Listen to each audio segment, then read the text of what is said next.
रामपुर के जंगल में तेज बारिश हो रही थी। पक्षियों के घरों में रखे दाने खत्म हो चले थे।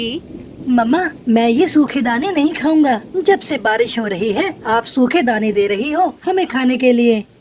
गोलू, जिद मत करो, बस थोड़ी ही दाने बची हैं। तुम दोनों भाई बहन आधा आधा बांट कर खा लो। अगर बारिश नहीं रुकी तो कल से ये भी खाने को नहीं मिलेगा। उधर कालू सुंदरी कौवी भूख से बेहाल थे।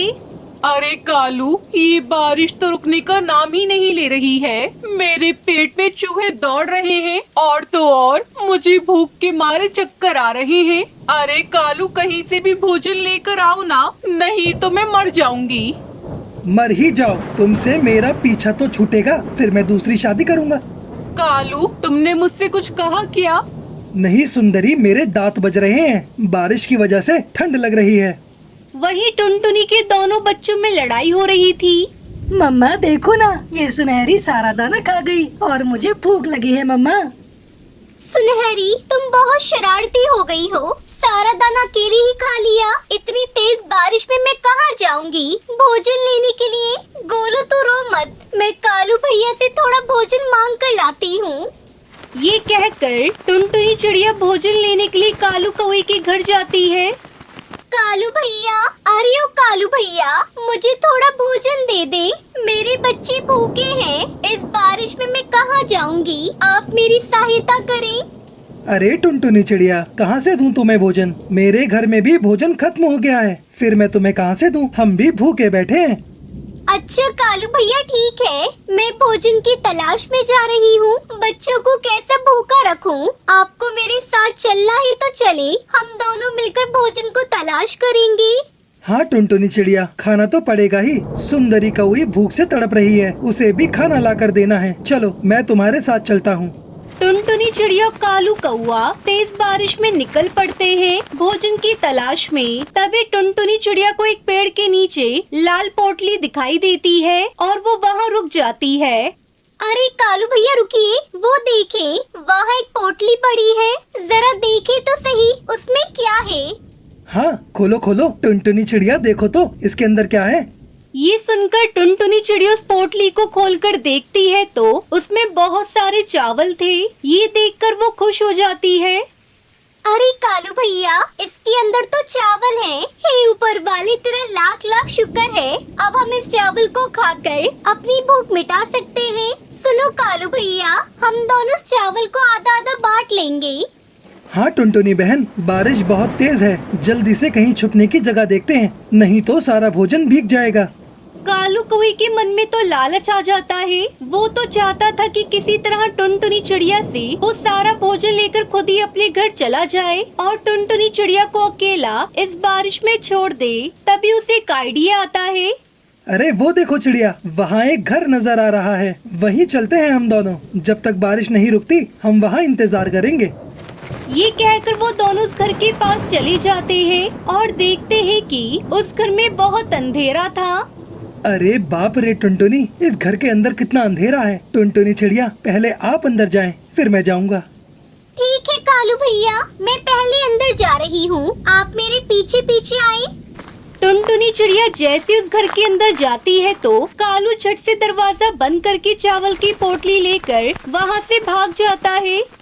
अरे कालू भैया, दरवाजा खोले। कालू भैया, दरवाजा खोलो, मेरे बच्चे घर पर अकेले हैं। आपने दरवाजा क्यों बंद कर दिया? मुझे घर जाना है। कालू भैया, दरवाजा खोलो। मैं जानती हूँ ये सब आपने उस चावल की पोटली की वजह से किया है। आप मुझे यहाँ से बाहर निकाले, चाहे आप वो पोटली ले लेना। पर कालू उसकी एक नहीं सुनता और वहाँ से चला जाता है। वहीं उस घर में रहने वाला हरिया तोता उससे बोलता है। कौन है मेरे घर में और दरवाजा किसने बंद किया? काका जी, मैं हूँ टुनटुनी चिड़िया। मैं अपने बच्चों के लिए भोजन की तलाश में आई थी। दुष्ट कौवे ने दरवाजा बंद करके वो यहाँ से भाग गया। मेरे बच्चे भूखे हैं और मेरे इंतजार कर रहे हैं। मैं क्या करूँ, कैसे घर जाऊँ?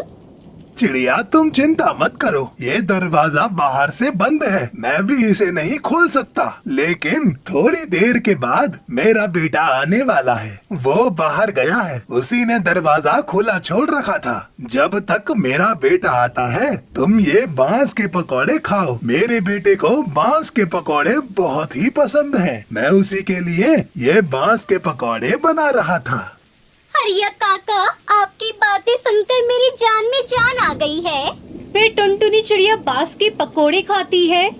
अरे वाह, ये पकोड़े तो बहुत ही स्वादिष्ट हैं। कृपया करके आप इसकी रेसिपी मुझे बता दें, मैं भी अपने बच्चों को खिलाऊंगी। बेटा, बाकी पकौड़े की तरह ही ये बांस के पकौड़े भी बनते हैं, बस बांस ताजे और मुलायम होने चाहिए। काका, ऐसे बांस तो मेरे घर के आसपास भी काफी उगे हुए हैं, मैं भी इन बांसों से पकोड़े बनाऊंगी। तभी उस बूढ़े काका का बेटा वहाँ आ जाता है और दरवाजा खोल देता है। फिर टुनटुनी चिड़िया वहाँ से चली जाती है। बेटा, ये लो थोड़े बांस के पकौड़े, अपने बच्चों के लिए भी लेती जाओ। मुझे विश्वास है उन्हें ये बांस के पकौड़े पसंद जरूर आएंगे। फिर टुनटुनी चिड़िया घर आकर बांस के पकोड़े अपने बच्चों को देती है। उन बांस के पकोड़े खाकर वो सब बहुत खुश होते हैं और अपनी माँ से कहते हैं, मम्मा, ये पकौड़े तो बहुत स्वादिष्ट हैं। मजा आ गया इन्हें खाकर। आप भी ऐसे ही बांस के पकौड़े की दुकान खोल लें। हाँ बेटा, तुम सही कह रहे हो। टुनटुनी चिड़िया अपने बच्चों की बात सुनकर सोचने लगती है, वैसे बारिश भी हो रही है, पक्षियों को इस बारिश में बांस के पकोड़े बहुत पसंद आएंगे। मैं बांस के पकोड़े बेचकर मेरी अच्छी कमाई भी हो जाएगी। मुझे एक बार इस काम को शुरू जरूर करना चाहिए। फिर टुनटुनी चिड़िया ढेर सारे मुलायम बांस से पकोड़े बनाती है और उन्हें जंगल में बेचने लगती है। पकोड़े ले लो, पकोड़े, बांस के पकोड़े, गर्मा गर्म बांस के पकोड़े ले लो। उसकी आवाज सुनकर कालू कौवा सुंदरी कौवी से कहता है, सुंदरी, चलो हम भी टुनटुनी चिड़िया के बनाए हुए बांस के पकौड़े खाते हैं। अरे नहीं कालू, मैं इतनी तेज बारिश में घर से बाहर नहीं निकलूंगी, और मेरे लिए भी पकोड़े लेते आना बांस के। टुनटुनी चिड़िया से मेरा भी बहुत मन कर रहा है खाने का। ये कहकर कालू कौवा टुनटुनी चिड़िया के पास बांस के पकोड़े लेने जाता है। अरे टुनटुनी चिड़िया, मुझे भी बांस के पकौड़े खाने हैं, जरा देना तो। हाँ हाँ कालू भैया, आप भी खाएं और सुंदरी कौवी के लिए भी लेकर जाएं। फिर कालू कौवे को अपनी गलती का एहसास होता है और वो टुनटुनी चिड़िया से माफी मांगता है। चिड़िया, मुझे माफ कर दो, मैं सारा भोजन लेकर भाग आया था। मुझे अपनी गलती का एहसास हो गया, पर मैं भी भूख से मजबूर था। कोई बात नहीं कालू भैया, उस बात को तो मैं कब की भूल चुकी हूँ। आप भी भूल जाएं और बांस के पकोड़ों का आनंद लें। फिर टुनटुनी चिड़िया पक्षियों को गर्मा गर्म बांस के पकोड़े बेचने लगती है और खुशी खुशी अपने बच्चों के साथ रहने लगती है।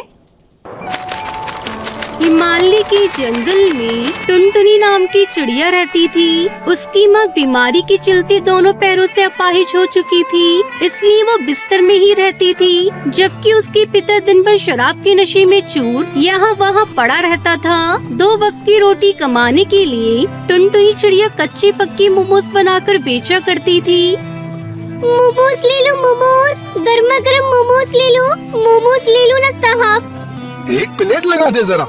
हाँ अभी देती हूँ साहब। ये क्या, ये कैसे अजीब से मोमोज है, कुछ खास नहीं है। ये लो 5 रुपए रखो। लेकिन साहब, ये तो 10 रुपए की प्लेट है। जा जा, जैसी इनकी शक्ल और स्वाद है ना, उससे तो इसके 5 रुपए ही बनते हैं। टुनटुनी चिड़िया के बनाई कच्ची और टेढ़ी मेढ़ी मोमोज देखकर सभी पक्षी हंसते थे और मुश्किल से दिन भर में 1-2 ग्राहक पक्षी ही उसके पास आते थे। लेकिन बेचारी टुनटुनी आखिर करती भी क्या, एक तो इतनी छोटी और ऊपर से उसे ठीक से मोमोज बनाने ही नहीं आते थे। शाम को टुनटुनी टोकरी उठाए घर आ गई मेरी बच्ची। हाँ माँ। बेटी, जो कमाई हुई है उससे थोड़ा राशन पानी ले आ, घर में कुछ भी खाने को नहीं है। मेरे पास तो 100 रुपए ही रखे हुए हैं। ठीक है माँ, मैं कुछ अनाज ले आती हूँ। कहाँ जा रही है? ला, ये पैसे मुझे दे, मेरी दारू खत्म हो गई है, मुझे वो लेने जाना है। नहीं बाबा, इनसे मुझे राशन लाना है, घर में कुछ भी नहीं है। अगर राशन नहीं लाई तो हमें भूखा ही सोना पड़ेगा। हाँ तो सो जा। कौन सा भूख से मर जाएगी तू, और मर भी गई तो मुझे क्या है? तू चिड़िया ही, मुझे क्या फर्क पड़ता है? टुनटुनी चिड़िया के पिता कालू कोई ने उसकी खूब पिटाई की और उससे पैसे छीन कर चला गया और अपने दोस्तों के साथ दारू पीने लगा। तो वही दोनों माँ और बेटी रोते हुए भूखे पेट ही सो गए। लेकिन आधी रात को अचानक टुनटुनी चिड़िया की माँ टूनी चिड़िया का पेट दुखने लगा। मेरा पेट। टुनटुनी चिड़िया जल्दी से उड़ते हुए अपने पापा को ढूंढने गई, लेकिन जब तक लौटी तब तक बहुत देर हो चुकी थी। टूनी चिड़िया सदा के लिए सो चुकी थी और उसके बगल में उसकी पैदा हुई बेटी लेटी हुई थी।